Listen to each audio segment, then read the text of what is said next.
এখন আমার দোষ হলো কি, আমি হাদি ভাইকে কেন সতর্ক করেছিলাম? এটা মনে হচ্ছে যে এখন হাদি ভাইকে যারা গুলি করেছে তাদের থেকে বেশি দোষ হয়ে গেছে এখন আমার। আপনাদের মাধ্যমে আমি বাংলাদেশের সবাইকে, আমি বিপ্লবীদেরকে জানিয়ে দিতে চাই, আজকে শুধু আমাকে হেনস্থা করে না, বাংলাদেশের যে কোনো প্রান্তে চিটাগাংয়ে শুনেছি যে 10-12 জনকে গ্রেপ্তার করা হয়েছে। আমাদের কাছে সর্বশেষ নিউজ আছে তাদেরকে ছাড়া হয় নাই। আজকের সন্ধ্যার আগে যদি তাদেরকে ছাড়া না হয়, আপনারা দেখবেন যে এর পুলিশের বিরুদ্ধে, এদের গ্রেপ্তারের বিরুদ্ধে আমরা কিভাবে আন্দোলন গড়ে তুলি। কোন রকম কোন বিপ্লবীকে হেনস্থা করা যাবে না।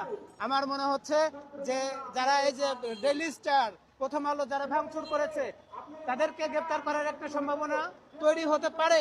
আমি শুধু চাইবো যে তাদেরকে গ্রেপ্তার করেন, আইনের আওতায় আনেন। যদি তারা অন্যায় করে থাকে ঠিক সেভাবে গ্রেপ্তার করেন, হাদি ভাইয়ের অপরাধীরা যেভাবে গ্রেপ্তার হচ্ছে। হাদি ভাইকে গুলি করে হত্যা করা হলো, আপনারা তাদেরকে গ্রেপ্তার করতে পারতেছেন না, তারা দেশ ছেড়ে পালিয়ে যাচ্ছে, এরকম সংবাদ আমরা শুনেছি। আর যারা এখানে একটু মব করেছে, আপনাদের অফিস পুড়িয়েছে, এরকম কথা আমরা দেখলাম। এর ভিতর অনুপ্রবেশকারীরা ছিল, আপনারা দেখেছেন, তাদেরকে ফাইন্ড আউট করা গেছে।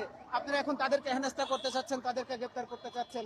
এই বাংলাদেশে দাঁড়িয়ে একই পুলিশ দুই রকম কোনো নিয়ম করতে পারবে না, আইনের ব্যত্যয় ঘটাতে পারবে না।